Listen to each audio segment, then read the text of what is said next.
Let me ask you a question, and I want you to be honest. When was the last time you were truly lost alone? I don't mean just sitting in a room by yourself. I mean alone inside your head. No podcast playing in the background, no music, no Netflix, no scrolling through TikTok or Instagram, just silence. If you are like 99% of people today, the answer is probably, I can't remember. Or maybe the answer scares you. We live in a world that is designed to keep us distracted. Science calls it the attention economy, but you and I know it as that heavy buzzing feeling in the chest. It's that feeling when you have 17 tabs open in your brain at once. You're writing an email, but you're thinking about a bill due next week. You're eating dinner with your family, but your mind is replaying an argument from 3 years ago. You're lying in bed at 2 a.m., exhausted, but your brain decides it's the perfect time to remind you of everything you haven't achieved yet. It's noisy, it's exhausting, and the worst part, it steals the only thing you actually own, the present moment. Today I want to tell you a story. It's a story about a young man named Jake who felt exactly like you do right now.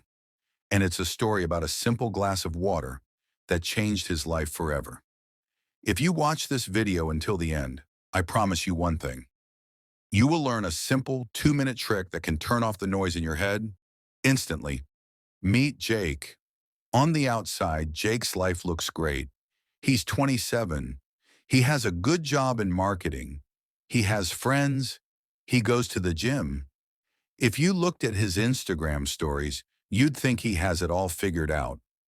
But the camera doesn't show the inside. Inside Jake's head, it was a war zone. He called it the fog. Every morning he woke up with a feeling of urgency, like he was already late for something, but he didn't know what. He would check his phone before his eyes were even fully open. Dopamine hit, stress, comparison, anxiety. By the time he got out of bed, his mental battery was already at 50%. He tried everything to fix it. He downloaded meditation apps, but he'd just get annoyed that he couldn't sit still. He bought self-help books, but he was too distracted to read past chapter 1. He even tried taking vacations, but he just took his anxiety to the beach with him.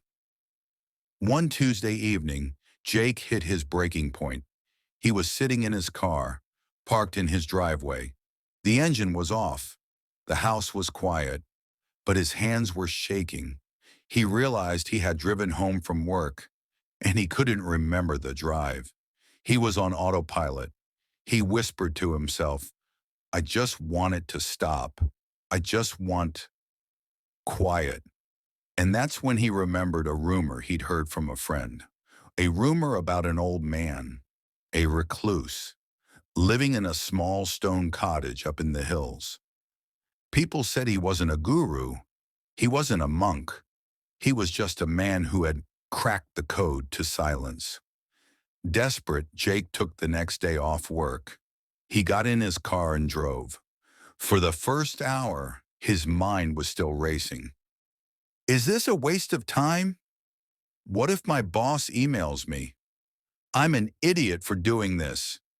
But as the city faded into the rearview mirror, something shifted. The concrete turned into green hills. The noise of sirens was replaced by the sound of wind. He arrived at the cottage. It was simple, ancient stone, a wooden bench outside, and a view that stretched for miles. Sitting on the bench was the old man. He didn't look magical. He was wearing an old wool sweater and cleaning some vegetables. He looked totally ordinary, but there was something about him. He moved slowly, deliberately. He wasn't rushing to finish cleaning the vegetables. It seemed like cleaning them was the only thing in the world that mattered to him. Jake walked up, feeling awkward. "Excuse me?" Jake said.